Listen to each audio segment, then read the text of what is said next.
ទៅដោយការប្រព្រឹត្តដូច្នេះកូនត្រូវចេះសម្លឹងមើលលោកនឹងឲ្យបានត្រឹមត្រូវទើបនាំមកនៅសេចក្តីសុខចូលកូនពិចារណានៅកំណាព្យខាងក្រោមនេះរូបសល្អរៀងគួរស្រឡាញ់តែចាញ់ល្អចិត្តគំនិតជាមិនយូរប៉ុន្មានរូបជរាឯចិត្តល្អជាមិនចាស់ឡើយកូនមាសឪពុកចូលកំភ្លេចធัวថ្លៃជាងពេជ្រនាំដល់ត្រើយមានរូបមានរោគឥតស្រាកស្បាយកូនអើយព្រះធัวមិនចេះឈឺបើកូនរៀនធัวអប់រំចិត្តប្រព្រឹត្តសុចរិតចិត្តកូនភ្លឺជីវិតត្រូវស្លាប់រូបត្រូវឈឺប៉ុន្តែចិត្តភ្លឺមិនស្លាប់ទេចិត្តភ្លឺខ្លាំងជាងសូរិយាភ្លឺដោយបញ្ញាចិត្តទំនេរកើតចាស់ឈឺស្លាប់ព្រោះក្តីស្នេហ៍ឯចិត្តទំនេរផុតទុក្ខផងចិត្តល្អមិនជរាព្រះធម្មាមិនចេះឈឺខាត់ចិត្តឲ្យបានភ្លឺមានពន្លឺផុតក្តីស្លាប់ពុកម្ដាយសប្បាយចិត្តណាស់ដែលបានឃើញកូនប្រព្រឹត្តល្អប៉ុន្តែពុកម្ដាយក៏ខូចចិត្តណាស់ដែរព្រោះតែការប្រព្រឹត្តមិនល្អរបស់កូនចូលកូនកុំបណ្ដោយឲ្យចំណង់ដែលចង់មានចង់បានចង់រស់នឹងឲ្យអូសទាញកូនទម្លាក់ជ្រោះនៃសេចក្តីវិន័យនោះឡើយហើយសូមឲ្យកូនមានសម្បជញ្ញៈកសាងខ្លួនថែរក្សាខ្លួនមនុស្សគឺជាសត្វដ៏វិសេសដែលអាចកសាងខ្លួនបានឲ្យបានជាទីគោរពនៃទេវតាទាំងឡាយទៀតផងកូនម៉ែឪពុកបើកូនស្រឡាញ់ម៉ែឪនឹងកាលដែលកូនពិចារណាទៅហើយបានដឹងថាខ្លួនជាទីស្រឡាញ់នៃខ្លួនឯងដ៏យ៉ាងក្រៃលែងនោះកូនត្រូវរក្សាខ្លួនឲ្យជាការរក្សាដ៏ល្អឪពុកសូមប្រគល់នៅពាក្យទាំងអស់នេះដល់កូន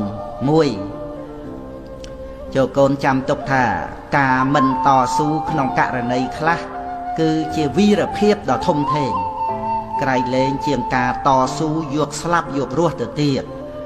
ហើយកូនពិចារណាក្នុងសេចក្តីហ្នឹងចូលកូនកុំរើសយកនៅរបស់ដែលពេញចិត្តដោយអំណាចនៃចំណង់របស់ខ្លួនតែកូនត្រូវរើសយកនៅរបស់នោះដោយសតិបញ្ញាកូនត្រូវពិចារណាដល់ប្រយោជន៍និងទោសនៃរបស់នោះឯងមុននឹងសម្រេចចិត្តថាយកកូនត្រូវកុំក្រោតខឹងជាមួយនឹងមនុស្សដែលធ្វើមិនល្អឲ្យសោះតាមពិតគេនោះក៏ចង់ល្អដែរគ្រាន់តែគេមិនបានយល់ច្បាស់ថាអ្វីជាសេចក្តីល្អអ្វីជាសេចក្តីអាក្រក់ឲ្យបានពិតប្រាកដតែប៉ុណ្ណោះកូនត្រូវដឹងថាក្នុងโลกនេះកម្ររោគអ្នកដែលចេះត្រេកអរនឹងពាក្យបន្ទោសណាស់ដូច្នេះកូនកុំចូលចិត្តបន្ទោសអ្នកដទៃឡើយយ៉ាងទៀតបើកូនចង់តេះដៀលអ្នកណាកូនត្រូវសម្លឹងមើលខ្លួនឯងជាមុនកុំឲ្យគេស្ដីបកត្រឡប់មកវិញមាសប្រាក់ដែលកូនមានបើចាយណាស់រឹតតែអស់ចំណែកចំណេះវិជ្ជាវិញនោះរឹតតែប្រើរឹតតែចម្រើនកូនចូលចាំទុកថាមាសប្រាក់ជារបស់ក្រៅខ្លួនមេត្តាបិតាសប្បាយចិត្តព្រោះកូនចេះស្រឡាញ់គ្នារវាងបងប្អូនកូនចូលធ្វើអ្វីគ្រប់យ៉ាងដោយសុចរិតកាលបើសុចរិតកូនក៏មានចិត្តស្អាតតែបើកូនប្រព្រឹត្តទុច្ចរិតវិញចិត្តរមែងសៅហ្មងទ្រព្យសម្បត្តិមិនមែនជារបស់ចាំបាច់ក្នុងការដែលឪពុកម្ដាយត្រូវប្រគល់ឲ្យកូននោះទេចំណេះដឹងនឹងការប្រព្រឹត្តល្អតែប៉ុណ្ណោះដែលគួរជាទីបំផុតក្នុងការដែលម៉ែឪត្រូវប្រគល់ឲ្យដល់កូនសម្លាញ់ចំបំផុតនៃសេចក្តីលោភលន់មិនចេះគ្រប់គ្រាន់គឺសេចក្តីទុក្ខអ្នកដែលមិនធ្លាប់ឲ្យអភ័យដល់អ្នកដទៃគឺជាអ្នកដែលទន់ខ្សោយដោយគុណធម៌ការឲ្យអភ័យដល់សត្រូវបានគឺជាការសាងមិត្តរមែងរុងរឿងដូចជាព្រះមហោសថបើអ្នកដទៃបោកបញ្ឆោតយើងអាចដឹងបានដោយងាយនិងដោះស្រាយបានដោយងាយផងដែរតែបើកូនបោកបញ្ឆោតខ្លួនឯងវិញគឺដឹងបានដោយលំបាកដោះស្រាយក៏បានដោយលំបាកដែរ កូនគួរចាំនៅអ្វីដែលគួរចាំគួរភ្លេចនៅអ្វីដែលគួរភ្លេចបើមិនចាំបាច់ទេក៏មិនចាំបាច់គិតទៅនោះឡើយបើថាជាប្រយោជន៍ហើយក៏គិតឲ្យបានសម្រេចទៅដូច្នេះកូនត្រូវដឹងថាការងារណាដែលគួរធ្វើមុនការងារណាដែលគួរធ្វើតាមក្រោយនឹងផងដែរបើសិនបើកូនដួលព្រោះការឈានដើរទៅមុខវាប្រសើរជាងកូនដែលឈរនៅត្រឹងមួយកន្លែងព្រោះបើកូនឈរត្រឹងមួយកន្លែងកូននឹងត្រូវដួលនៅត្រង់កន្លែងនោះហើយកូននឹងមានឈ្មោះថាជាមនុស្សកំសាកូនត្រូវព្យាយាមក្នុងកិច្ចការដែលជាតួនាទីកូនត្រូវចាំទុកថាជីវិតកើតមកដើម្បីអត់ធន់តស៊ូមិនថាជាមនុស្សឬជាសត្វសុទ្ធតែត្រូវការស្ដាប់ពាក្យផ្អែមល្ហែមពាក្យទន់ភ្លន់កូនមេឪពុកក៏ដូចគ្នាដែរគួរតែនិយាយពាក្យទន់ភ្លន់ផ្អែមល្ហែមដល់អ្នកដទៃកាលបើកូននិយាយពាក្យពីរោះចំពោះអ្នកដទៃកូននឹងបានទទួលនៅពាក្យពីរោះពីអ្នកដទៃមកវិញកាលបើកូនទន់ភ្លន់ដាក់អ្នកដទៃក៏ទន់ភ្លន់ដាក់កូនវិញដែរកូនត្រូវធ្វើឲ្យបានជាទម្លាប់ក្នុងជីវិតជារង្វាន់ដែលកូនផ្ដល់ប្រគល់ឲ្យខ្លួនឯងយ៉ាងក្រៃលែងកូនក៏សប្បាយចិត្តភ្លេចអ្វីភ្លេចបានតែកុំភ្លេចខ្លួន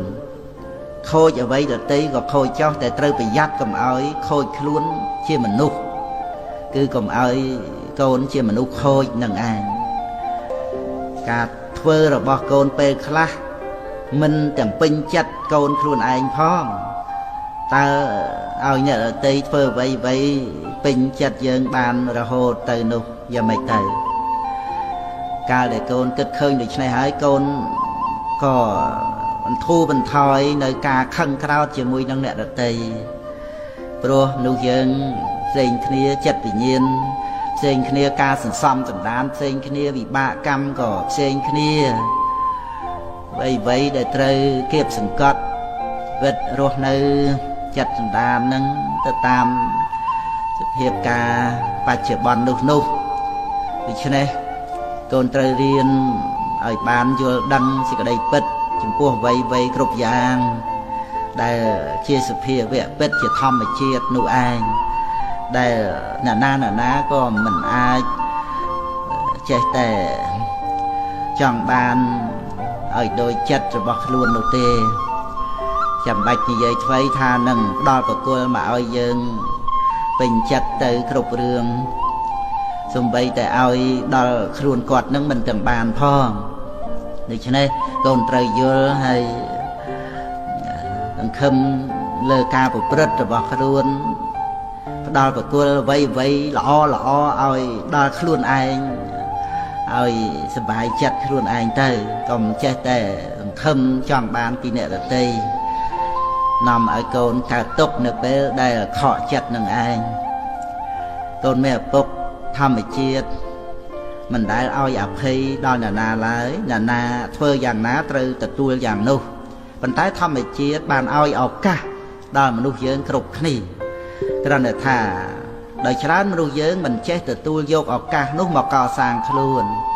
ឬយកមកកែប្រែខ្លួននោះឯងមកហើយ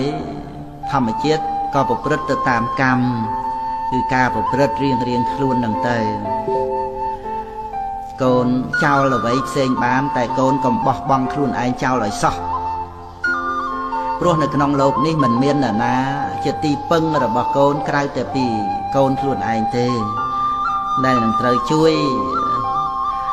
ឲ្យគ្រប់គ្នាបានរួចផុតចាកទុក្ខហ្នឹងគឺត្រូវពឹងខ្លួនឯងហ្នឹងកូនត្រូវដឹងថាអ្នកក្លាហានគឺអ្នកដែលអាចបង្កប់ចិត្តខ្លួនឯងបានជាចវាយនាយលើចិត្តខ្លួនឯងមិនមែនមានតណ្ហាឬការខឹងក្រោធនឹងមកជាចវាយនាយគ្រប់គ្រងចិត្តនោះទេកូនកើតមកជាមនុស្សហើយត្រូវជាយាមបំពេញសេចក្តីល្អឲ្យខ្លាំងក្លាជាទីបំផុត